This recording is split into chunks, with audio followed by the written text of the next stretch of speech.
Minamahal kong mga kapatid kay Kristo, lalong-lalo na lahat ng mga kaparokya dito sa Parish of Saints Peter and John. Magandang umaga po sa inyo lahat. At happy fiesta po.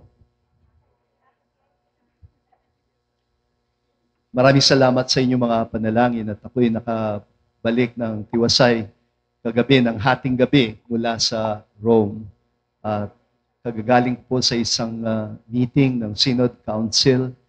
Ako'y umalis nung Martes ng gabi at bumalik kagabi. At dahil po mas gusto kong makipagpiesta sa inyo dito.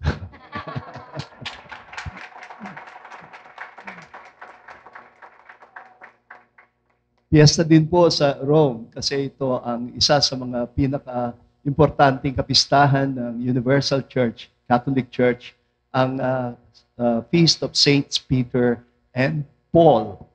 Pero dito sa atin ay Feast of Saints Peter and John.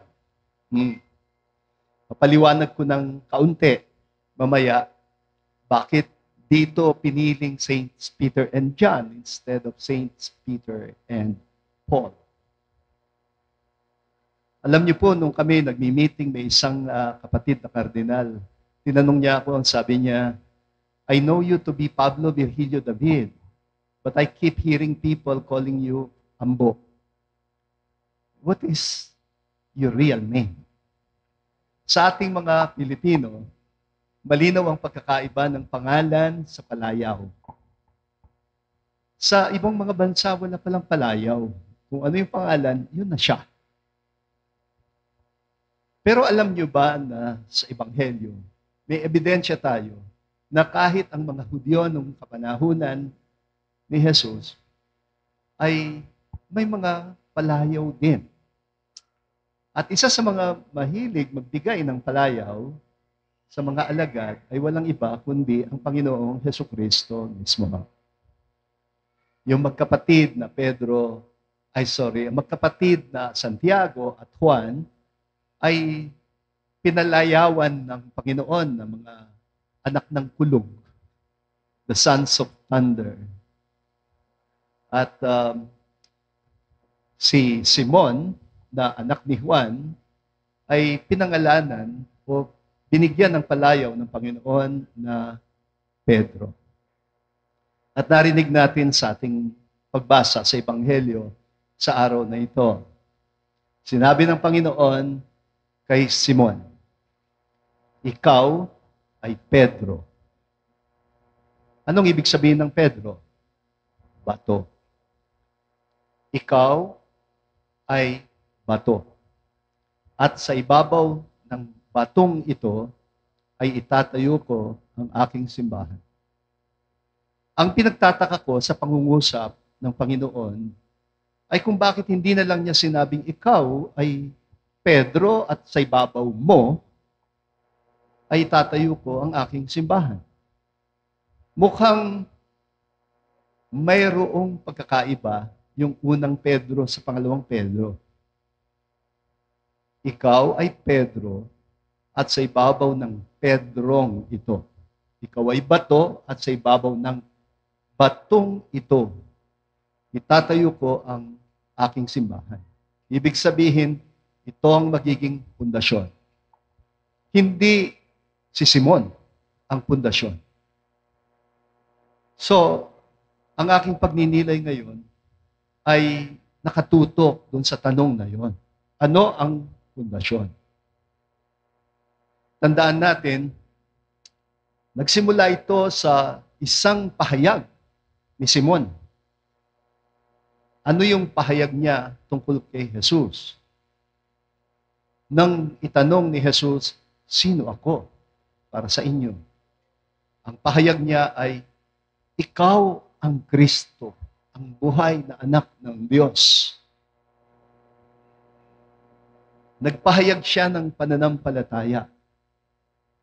At pagkatapos na magpahayag ng pananampalataya, si Simon kay Jesus, sinagot siya at nagpahayag din ng pananampalataya si Jesus kay Simon. Dahil sinabi mo yan, ikaw naman ay Pedro.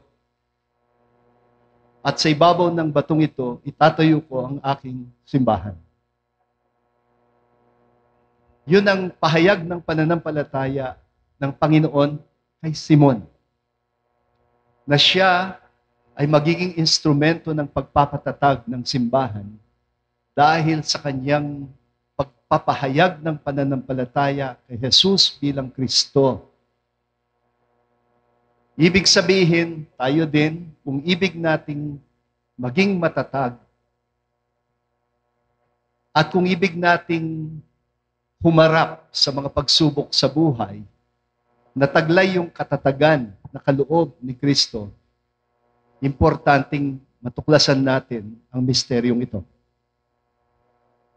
Kaninang umaga, habang ako'y nakikipagkape kay Jesus, alam nyo naman na ugali ko yung coffee with Jesus.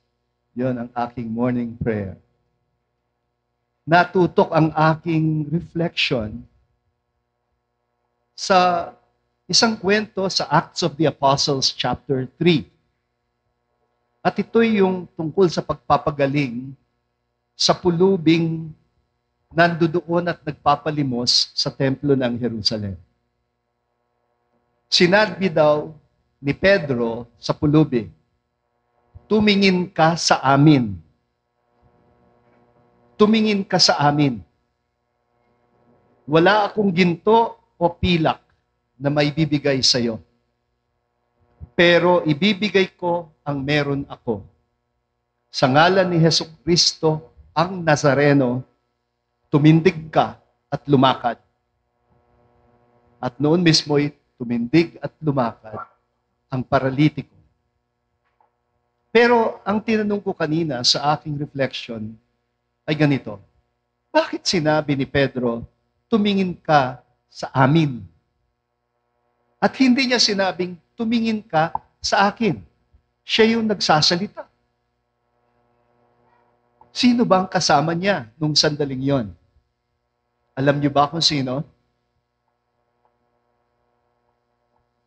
Tama po kayo, si San Juan. Iniisip nyo, ayaw nyo sabihin. Hindi si San Pablo, si San Juan. Kaya may batayan yung pagpapares kay Saints Peter and John. Tumingin ka sa amin ni John. Kahit alam kong sina Saints Peter and Paul ang pinagpipiesta natin ngayon, okay lang siguro na sina Saints Peter and John muna ang ipares natin ngayong umaga dahil sila na magkapares ang patron ninyo sa parokyang ito. At para wag namang magtampo sa inyo si Saint Paul, pakiusap ko wag niyo siyang kalilimutan sa araw ng January 25, Feast of the Conversion of Saint Paul. Okay po ba yon? Sana tandaan nyo si St. Paul sa January 25. Baka pagtampuhan niya kayo. Dahil siya talaga ang katambal ni St. Peter sa araw na ito ng June 29. Bilang obispo, binibigyan ko lang kayo ng dispensation na ipagdiwang ni St. Peter and John. Kahit sa kalendaryo ng simbahang Katolika, dapat Saints Peter and Paul, the two pillars of the church. Ako'y taga-Betis, sa simbahan namin may magandang retablo. Nasa gitna si Jesus. Nasa kaliwat kanan niya, Saints Peter and Paul. Not Saint Peter and Saint John. Sa kanan, si Pedro. Sa kaliwa, si Pablo. Pinagpapares ng simbahan ang dalawang dakilang apostol na ito, kahit magkaiba ang kwento ng kanilang mga buhay at misyon. Si San Pedro, nakilala muna niya si Jesus ng Nazaret bago nabunyag sa kanya ang pagiging Kristo nito pagkatapos ng kanyang muling pagkabuhay. Pwede niyong maging reaksyon sa akin Ay, hindi ba pinahayag na niya na siya'y Kristo bago pa siya muling nabuhay? In a way, oo, totoo. Sinabi niya, ikaw ang Kristo, ang buhay na anak ng Diyos. Pero, buhangin pa, hindi pa ba to ang pinahayag na pananampalataya ni Simon nung sandaling yon? Pagkatapos lang ng pagkabuhay, nang magpakitang muli si Jesus, noon lang muling pinatibay ni Jesus ang oo, ang pahayag na pananampalataya ni Simon Pedro sa pamamagitan ng pagsagot sa tanong, mahal mo ba ako? Kasi yun ang pundasyon. Ang pundasyon natin ay isang relasyon, isang pakikitipan, isang pakikipagkaisang puso at diwa kay Jesus bilang Kristo sa pamamagitan ng Espiritu Santo. Kapag naipahayag na natin na ang sinusundan nating Jesus ay anak ng Diyos, siya ang Kristo, ang manunubos, ang kasunod noon ay ibubuklod niya ang ating mga puso't diwa sa isa't isa. Sa ganyang paraang isinisilang ang simbahan, the church, ay ang pagbubuklod, communion of the disciples in the Lord upang tayo'y maging kabahagi ni Kristo Jesus. Yun ang bato. Ang bato ay yung communion. Communion with Jesus as the Christ and communion with one another, tayong mga kumikilala sa Kanya bilang Kristo. Alam niyo po talaga namang may punto ang pagpapares. Parang sa pagkain ng mga Pilipino, tokwa, baboy, dinuguan at kari-kari at bagoong. Tapsilog, ano yon? Tapa, sinangag, at itlog. Mahilig tayo sa pairing, mami at siopaw.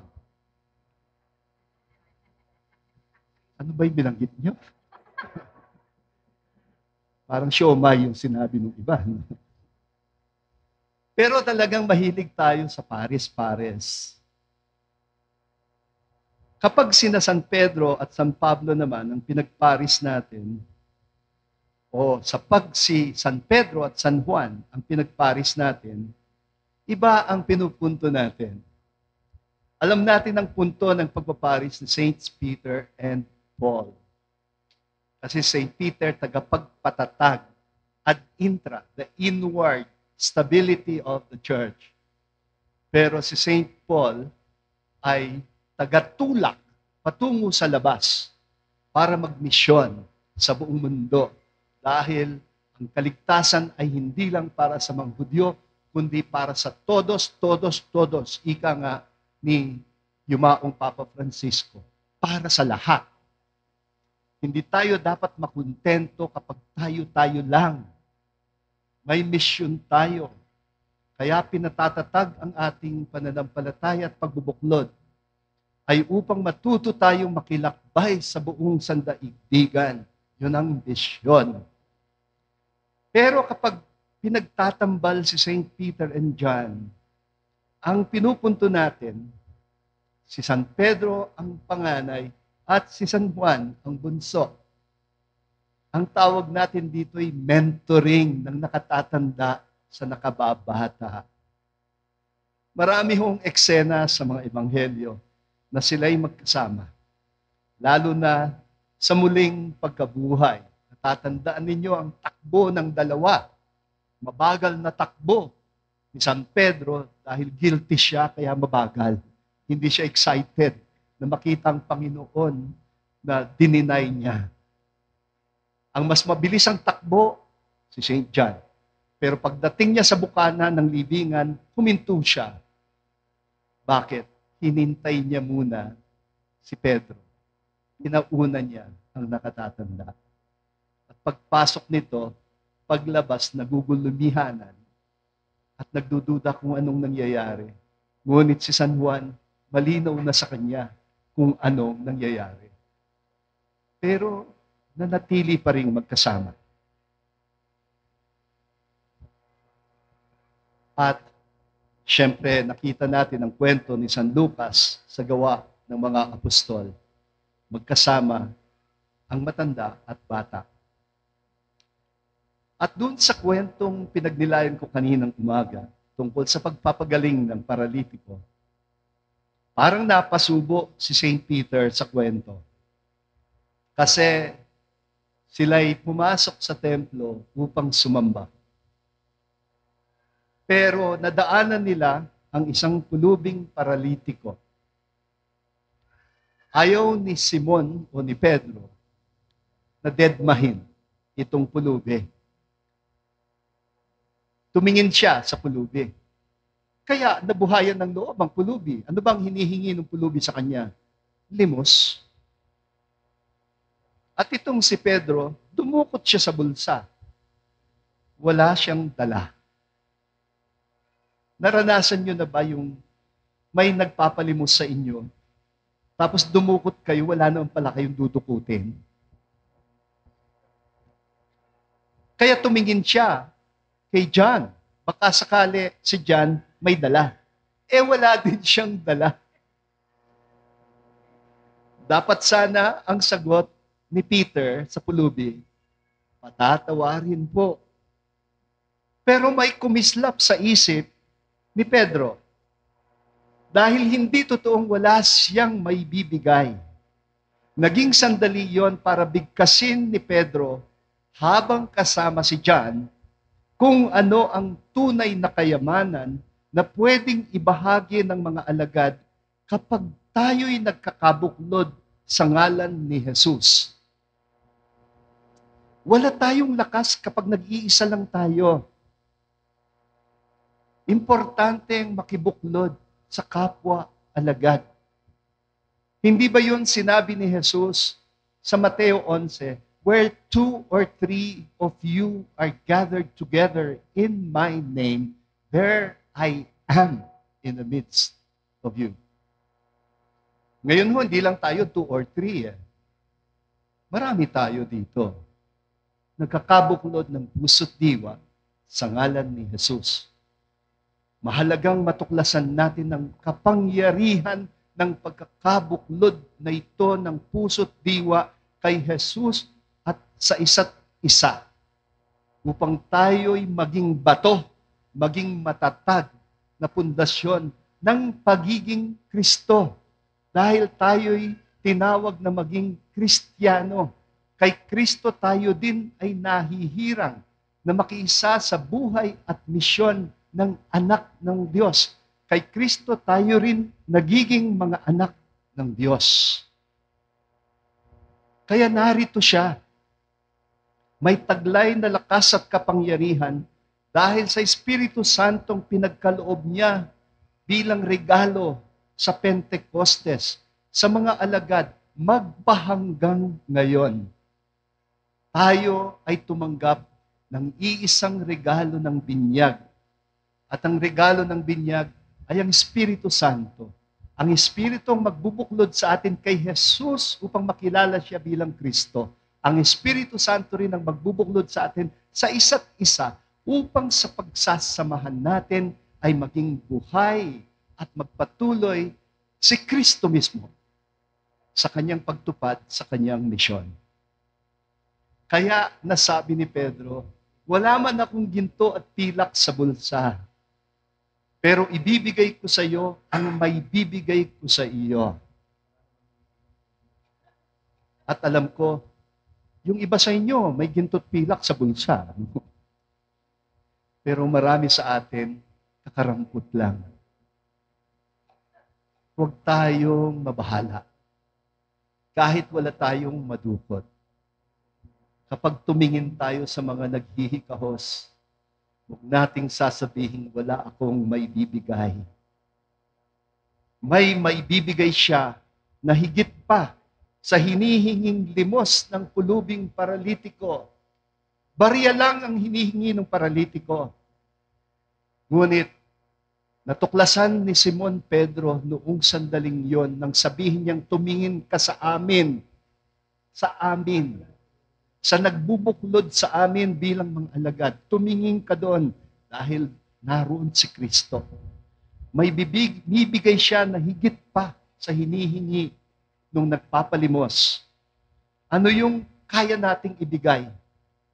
Ito'y walang iba kundi ang biyaya ng pagkabuhay na nakapagpapabago sa daigdig, nakapagpapalaya sa mga alipin, nagbibigay liwanag sa mga nabubuhay sa kadiliman, nagpapatawad, bumubuhay sa mga patay, nagbibigay ng pag-asa sa mga nasisiraan ng loob, nagpapagaling sa mga may sakit, nagpapabangon sa mga paralitiko. Kailangan matuklasan din ninyong lahat, nating lahat, sa pagbubukluran natin, ang kapangyarihang ito na taglay ng ating pagiging bato kapag tayo ay nakipagbuklod ng puso't diwa kay Kristo at sa isa't isa. At ganito pa rin sa ating lahat, magpahanggang ngayon. Ang pares pwedeng Pedro at Pablo, pwedeng Pedro at Juan, pwedeng ako na si Ambo at mga kapatid kong pare, pwedeng ang buong parokya. Pero kung saan man tayo nagkakabuklod, 2 o 3 o higit pa sa 3, sa ngalan ni Jesus at sa bisa ng Espiritu Santo, mayroon tayong taglay na kayamanan, ika nga ni San Pablo, sa kabila ng ating karupukan bilang mga palayok, may taglay tayong kayamanan na may bibigay sa kapwa, lalo na sa mga naghihikahos o nasasantabi sa mundo. Ito, mga kapatid, ang ibig sabihin ng maging batong pundasyon ng simbahan sa ngalan ni Jesucristong ating Panginoon. Amen.